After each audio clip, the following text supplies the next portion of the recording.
Hello! In this lesson, we will introduce you to Network Access Control, NAC, and explain how it has evolved. NAC is an appliance or virtual machine that controls device access to the network. It began as a network authentication and authorization method for devices joining the network, which follows the IEEE 802.1x standards. The authentication method involves three parties: the client device, the authenticator, and the authentication server. The authenticator could be a network switch or a wireless access point that demarks the protected network from the unprotected network. The client provides credentials in the form of a username and password, digital certificate, or some other means to the authenticator, which forwards these credentials to the server. Depending on the outcome of authentication, the authenticator will either block the device or allow it access to the network.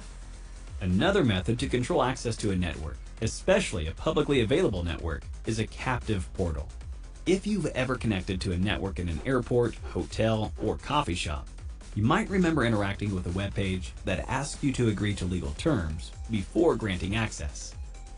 Later, NAC evolved to accommodate guest access, bringing your own device, BYOD, and the Internet of Things, IoT.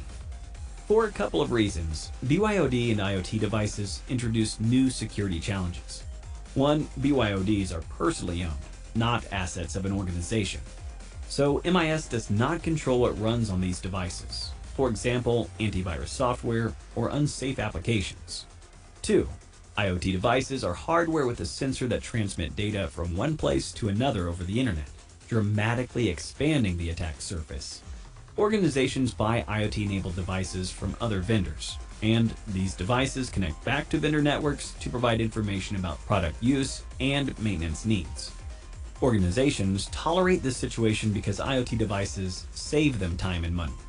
For example, if a printer is low on toner, the vendor could notify the network administrator by email, or even deliver new toner cartridges automatically. In a smart home, IoT devices regulate heat and humidity, remotely control the locks on doors, monitor what's in the fridge, and even help with your grocery list. The evident convenience of these devices has made them wildly popular and numerous. However, the variety of devices, the lack of standards, and the inability to secure these devices make them a potential conduit for contagion to enter the network. Many IoT devices lack the CPU cycles or memory to host authentication and security software. They identify themselves using a shared secret or unique serial number, which is inserted during manufacturing. But this authentication scheme is very limited. Should the secret become known, there's likely no way to reset it. And without the ability to install security software, there is little visibility into those devices. Fortunately, NAC evolved to solve these weaknesses. When MIS introduces NAC into a network, the first thing NAC does is create profiles of all connected devices. NAC then permits access to network resources based on the device profile, which is defined by function. This is similar to granting individuals access to sensitive information based on their need to know. For example, NAC would permit an IP camera connection to a network video recorder, NVR server, but would prevent it from connecting to a finance server. Based on its profile, an NVR has no business communicating with a finance server. When access is granted this way, the network becomes segmented by device function.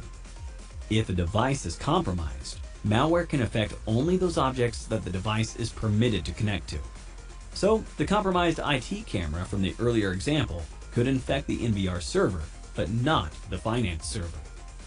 While NAC proved highly effective at managing numerous unprotected devices, it had shortcomings over its evolution. Some NAC solutions were designed to help with BYOD onboarding in wireless networks, but performed badly in the wired portion of the network. Other solutions were developed to work within a single vendor environment, but couldn't automatically profile third-party devices. Some had good visibility into small, simple networks, but didn't scale well into large, distributed networks. Today, most NAC solutions have redressed these limitations. They have complete visibility into the network and are better at categorizing devices automatically. They effectively perform in both Ethernet and wireless networks. Many NAC solutions have centralized architecture that improves control of devices across large and multi-site networks. Critically, NAC must also be integrated into the security framework, so that when a breach is detected, NAC automatically responds to notify the Security Operations Center, SOC, and coordinates with other security devices to neutralize the threat. Fortinet offers a network access control solution named FortiNAC. It contains all of the features identified in this lesson. Thank you for your time, and please remember to take the quiz that follows this lesson.